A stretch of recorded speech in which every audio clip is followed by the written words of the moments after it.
And welcome back to Meeting of the Minds. I'm Gene Zanetti, your coast-to-coast mindset coach from Wrestling Mindset. We're excited to do another great edition for you today in sunny New York City. All right. How's it going, everyone? Good to see everyone back. All right. Let's get it going.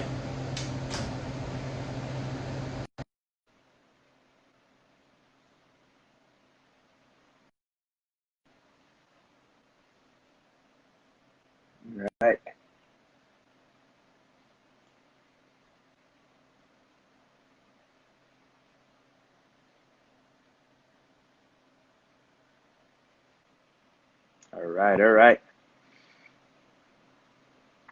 Getting ready to kick things off.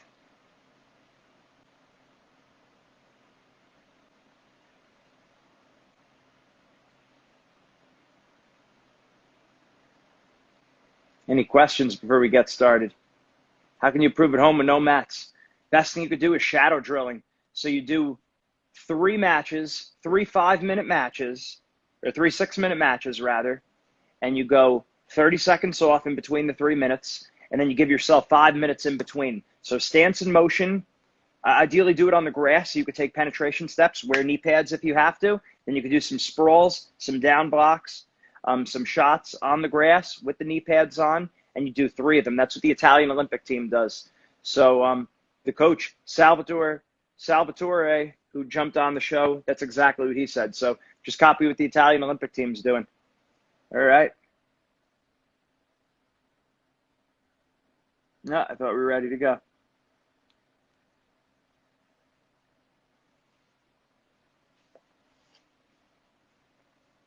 Also, the Z Fanatical workouts. You see the shirts right here, Z Fanatical Fitness.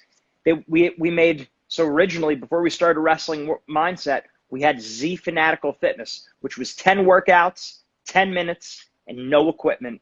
So you're able to do these high-intensity workouts. We had 10-minute legs, 10-minute abs, 10-minute arms, 10-minute plyometrics, 10-minute cardio. A lot of these videos, if you just scroll through our Instagram, you'll be able to see some of those workout tapes. So that'd be another great thing you could do. Also, make sure now would be a really good time to get cracking on your mindset training because there's not a lot of other physical things, right? So working on that mindset. So make sure you get a mindset coach. Mario, let's get it going.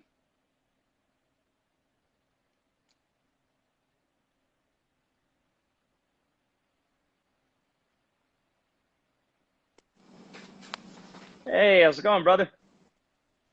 What's up, man? Good. How are you? Everything is good, and you? Good. Going well. You see this piece of art back here? It's awesome. Yeah. Great. Who is that? So this was done by a friend of mine. Her name is Emma McGuire. She's an artist, and she took a photo of this and converted them into lithographs. That's cool. And then this piece is actually sitting. It was auctioned off, and it's sitting in Chatsworth, the Duke of Devonshire, who's the cousin to the Queen of England. Really? And he bought this piece for one of these pieces. She gave this to me as a present, but they're for about like 20,000 euro, and it's a permanent collection in the castle of the royal family. Wow! So this is in Buckingham Palace. No, Chatsworth, which is another one. Okay. Wow. Yeah, it's a beautiful piece. Great stuff with our sport, man. It's unbelievable. Well, tell us about your mindset when you competed. You know, it was I was nervous as hell, and I had I was coached. Yeah, and I had later in my career, I really had the best advice from an unbelievable coach, Hamid Kermanshah, he coached Gene Mills. He was the assistant coach at Syracuse, world champ for Iran, head coach of the New York Athletic Club. And he coached many people don't realize, he coached many of the top guys in the United States, from Dave Schultz to Kenny Monday, to Baumgartner. Hamid was incredible. And he said to, and I would get nervous a lot. And he said to me, you have 2 arms, 2 legs, a brain, and technique, and strength. What else do you want? So he would flip the switch on me to make me feel dumb for feeling not confident. Right. Which, you know, as opposed to saying you're great, but then to flip it and say, yeah, I have 2 arms, I have technique. Why don't I belong on the mat with this national champ? Why should I doubt myself to perform as best as I could? Just in that way, you know, as opposed to, and it was really, really interesting way that he did it. He goes, what else do you want? And it's like, I really don't need anything else. Right, right. And you're right. Sometimes these little mental tricks we could say to ourselves, but like you said, flipping it, it makes all the difference in the world. I saw Coach Pat Santoro, coach of Lehigh, on here. Shout out to Lehigh Wrestling. Also, I remember Greg Strobel, one of the things he always said. Yeah, so he spoke about this a lot. He was saying that imagine when a lot of wrestlers don't mat return the guy. He said, imagine if you shook hands, had super speed, got all the way behind them. What do you think the chances are of you not returning him to the mat? Very small. Yeah. You're going to get him back down to the mat for the 2 takedown. But how come we don't have that same mentality in our head when he gets to his feet that we just don't bring him down? But like you said, when you flip it, when you switch it, it goes a long way. You know, who was the coach again from Syracuse? His name was Hamid Kermanchar. He coached Gene Mills. Okay. And Hamid is a small Iranian guy, and he's one of these guys where he's a Yoda. He's considered like a Yoda in wrestling. And the old school guys from Smith to Mills to Lee Kemp, they know Hamid very well, and he was able. I was fortunate enough to learn from him. It was funny when I went. Go ahead. When it was my junior year in Syracuse, and Syracuse they announced that the program was getting dropped. So I had gone down to the Olympic Training Center, and I wrestled. It was the first I wrestled Gutierrez. I took him down, and then he proceeded to beat the hell out of me. And then we went into the steam room, and Smith was there. And Smith goes, "Who is your coach?" And I said, "Hamid." He goes, "Well, then you know how to wrestle." You know, so it was like, and so I was like, okay, you know, then, and it was incredible, but yeah. That's great. And Hamid coached, what's his name, Pat Santoro. Okay, wow, yeah, because I was going to say, in a certain sense, he's kind of like my coaching grandfather, because Darren Schulman was a coach of mine. He wrestled at Syracuse. Were you there at the time of him, or was he? What was his time? He was before me, but he does know him, and Schulman was tough. Yeah, you know, he was tough on top. I know that. He used to just ride me like a dog, and eventually I just said, you know what, I'm done with it. I know what he's doing to me. I'm just going to start doing this to guys because I can't get out on him, so they won't be able to get out on me. But the point you made about how being able to flip the switch and think about it a different way, Schulman did that with me by saying, why should he win? You know, like it just that little switch, instead of thinking about, well, am I going to win? Am I going to lose? Like, well, why should he win? You're working hard. Why should he get his hand raised? Why not you? And just that little switch goes a long way. So it might go back to your coach there. No, absolutely. And when Hamid was coaching us, because he would drive up. So what happened was that when Syracuse dropped the program, right before Brian Smith came, Hamid would come up and drive up from New York City and coach us a couple days. Yeah, wow. And he would always tell us, he goes, there are 5 things that make a champion. Speed, strength, skill, conditioning. And he said the 5th one is the most important. He said it's guts. He said because guts can outlast all the other 4. Because if you're down, he goes, if you're tired, if you're down in strength, if the guy's technique is better than you, and if you're mentally just a little bit, exhausted, guts is going to carry you through, because that's going to say, you know what, I cannot lose this match right now. That's great. That's tremendous. So much great information there. So then how'd you take that and then apply it throughout then the rest of your life? It was the same. I think, listen, as every wrestler, I think college guy goes, when they used to have the Matt Town tournament, which is right after Thanksgiving, and you can't eat, because you got to make weight. What I believe, honestly, deep down in me, what Coach Gable has said, once you have wrestled, everything else in life is easy. Because wrestling is really just a microcosm of what life is all about. Look at what happened right now with COVID-19. You can't go out. Well, wrestling season, you can't go out to the bar. Your buddies are out, so you just have to, zone in and appreciate the time that you have and just be a nomad for a little while. And wrestling, you don't know what wrestling can really do for you in your life until after your career is done. And then you're like a few years, removed from the sport, because then you realize that's like, wow, you know what? These life skills I learned when I was on the mat. Right. No, absolutely. And then what do you attribute the nerves and the lack of guts that we see with a lot of athletes, even ourselves, myself too, when I was competing? What do you think it is that we're scared of? What do you think it is that's holding us back? I think that we are scared of success. Yeah. I think that being successful is a major burden that many people don't know what to deal with or how to deal with it. And as a result, they shy away. Go ahead. How the expectation is, but also how people now view you. It's interesting because as you get more successful, you actually tend to get more lonely because it becomes from a macro to a micro, because not everyone can be successful in certain areas.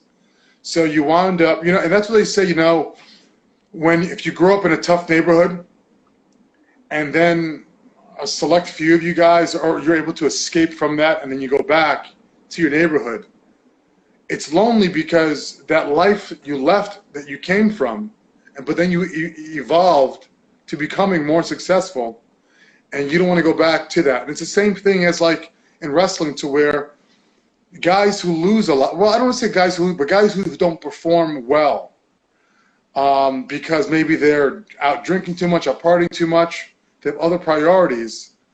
You have a lot of people in that pool who aren't successful because they're just distracted. And success weeds out people who just aren't successful, and it becomes lonelier. So it feels like you're missing out. I think it's the same thing as as homework. You can be out with your friends, but then you go home and you do your homework. You're by yourself, while you hear all your friends partying down the block. But those are the guys that are not going to pass the class. So those are the guys that are not going to do well in school, and yet you get that A. And you're getting that A, you have to compromise. You have to live like a lonely life. I remember, so I'm a big opera fan, and I got that way because I was listening to Pavarotti, and he said that in order for me to hit this C note, and he was the top guy in the world, in order for me to hit this C note, I had to constrict myself and dedicate myself to 10 years of dedicating to hitting that one note. And as a result, I couldn't do everything else that people were doing. But what he said is that everyone around the world knows who I am because I can hit that high note. No one else knows about the people who can't, because they did not commit themselves. So I think people are really afraid of success because they're afraid to commit and put in the time in order to achieve that. But then that's why you always have people who say, in retrospect, I wish I coulda, shoulda, woulda. And Gene Mills always said that. He always told us, he goes, you have many stars in the sky, but only one moon. And those stars in the sky are the woulda, shoulda, coulda, and that moon is the one who actually did it. Yeah. It's lonely, and he said it's lonely, but it's the brightest thing that you see in the sky at night. Right. No, that makes a lot of sense, because it's the junk food that you didn't eat. It's the nights you didn't get to stay up. It's all the friends and parties and things that you avoided. It's all the hard work you put in when you could have been doing something else. It's the day at the beach you gave up. It's the relationship with the girl who is sucking the positive energy out of you, you know, like just all the negativity and all the crap. And it's like, oh, what if I would have talked to her more? What if I had more time with my friends? You're right. It's hard. And then the expectations, once you reach there, is that, well, now you can't let go.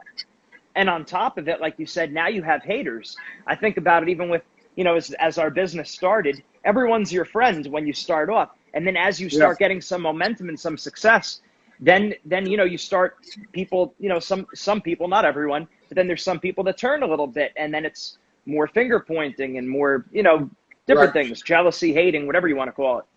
So you're right. Or then you have to go and then switch and leave some people that you used to hang with behind, not because they're bad or they're negative. It's that their goals are not aligned with yours. Right. You know, and you admit, you asked the question of how it related to what I've been doing. So what happened is that, you know, we got involved so we were able to get a couple of grants. And we're involved in some incubator programs for one of the companies that I started. But those grants took a lot of time, and those incubators took a lot of time to do. And it was last summer, and my entire summer was really devoted to it. I didn't do much of anything. No. And again, like wrestling, with no guarantee that it's going to work.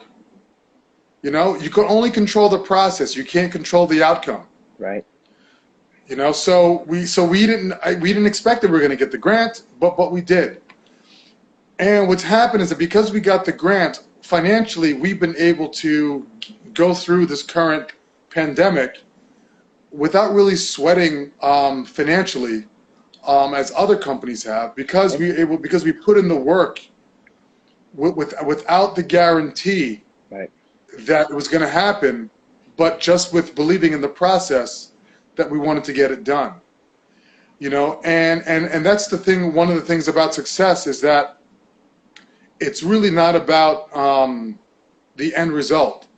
You know, I really believe, because it's the process. Because if you fail in one thing, but at least you have developed the fundamental skills to apply to something else and continue, you know, and work to being successful in something else. Because anybody you can win by accident. You know, the guy can slip, and you've seen it.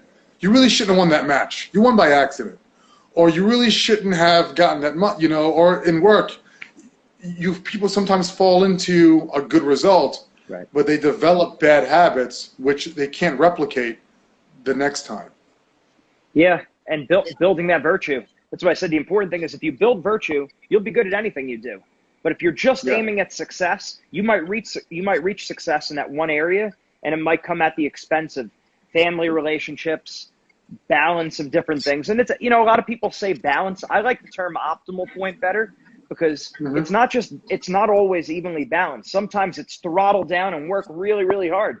And then other times we got to lay off a little bit. So you're shifting your weight, which is big. Right.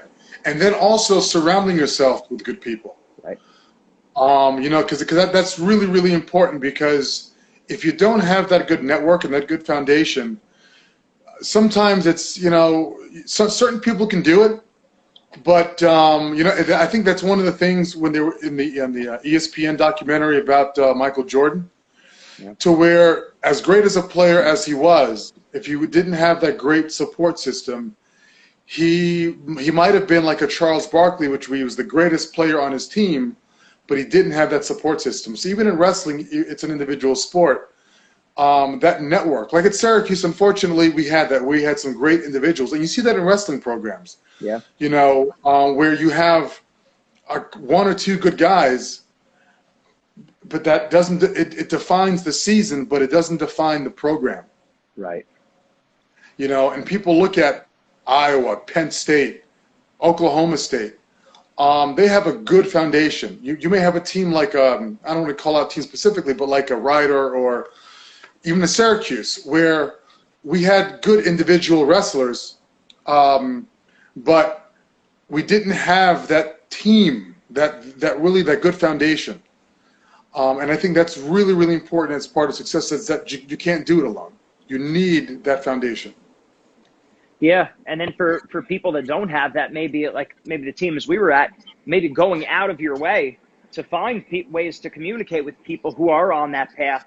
So at least that becomes your reference group rather than necessarily the people on your team who might be, you know, smoking, drinking, doing drugs or whatever, staying up late, whatever that might be. So going out of your way to put these kind of people in your life, I think is big. Do we see each other? Do you have me here? I got you. All right. No, I was just saying sometimes if you don't have that environment, going out of your way to find it. Yeah. No, that's great. That's great stuff. So what else do you have coming up now? So we have a Wrestling's first video game coming out later on this summer. We've been developing that for the past couple of years. And I think that, you know, it goes back to what we were saying about, you know, team.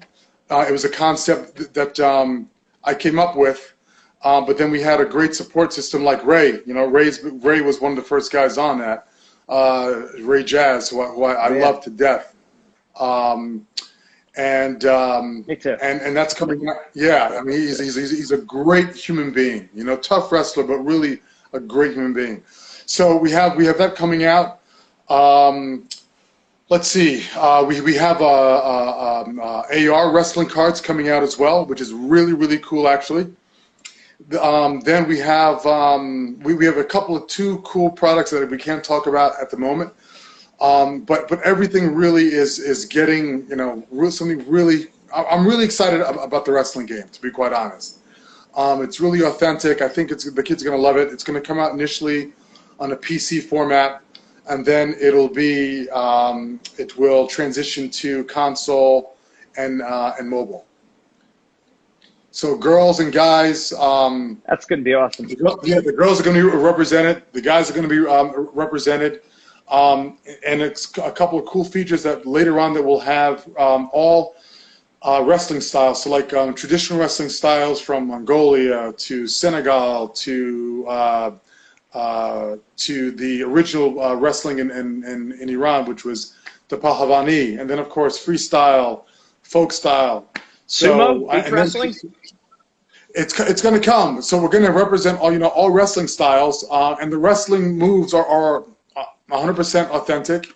We were able to get some national champs, both in freestyle, Greco, some All-Americans, to come in and actually do the moves. And it's gonna go in stages. But if you listen, FIFA has one, football has one. It's now time for wrestling to have one. The time has come, absolutely. Oh, that's great stuff, Mary. How do we send more people your way? Where do they, websites, any social media pages? So we have BATS-TOI. They can go. So BATS-TOI. Now here's the thing. So BATS-TOI, BATS-TOI, is French, and it means to overcome any obstacle that you have, either literal or figurative. So we chose that because for whoever, to overcome something is a personal is a personal thing that a person has. So that's the way the name BATS-TOI. So it's BATS-TOI is our Instagram, BATS-TOI.com. They can go to our website. It's not BATS-TOI, it's BATS-TOI, guys. A little French in there, but the meaning is true. I think of Prince Ali in Aladdin of BATS-TOI, right? Isn't that true? That was the name of his. No, he was rapping BATS-TOI. No, that was Ababwa. Ali of BATS-TOI. Oh, BATS-TOI. Ababwa. Oh, BATS-TOI. Yeah. Yes. No parler français, monsieur. I thought I made a connection. I thought I made a connection. Okay, go ahead. Keep going. No, so BATS-TOI.com. Go to our Instagram, BATS-TOI. And I'm glad, listen, I don't want to get so political here, but I'm glad that the video that we did for Black Lives Matter, what we did is that there was a really famous song sung by Frank Sinatra called The House I Live In. And we got wrestlers from all over the country to participate in there. And it's about racial equality from the 1930s that won an Academy Award. And I love the sport that we're in because the blood, sweat, and tears is the only color that matters.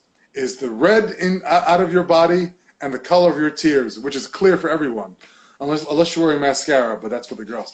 But but I was really proud that we had wrestlers from all over who just gave. What they did is that they repeated a couple of different words from the song, the lyrics of the song, and to me it was really, really strong. So I love the sport that we have, and that's all I got to say about that. It's awesome. Yeah, whether it's the wrestling room or the gym, it doesn't matter if you're black, white, green, yellow, or blue. I got your back. You got mine. That's great stuff. As long as you put in the work. You got to put in the work. Don't not That's put in right. the work, because then we're just gonna boot you out unapologetically. Exactly. God bless you. Thank you very much. Good talking.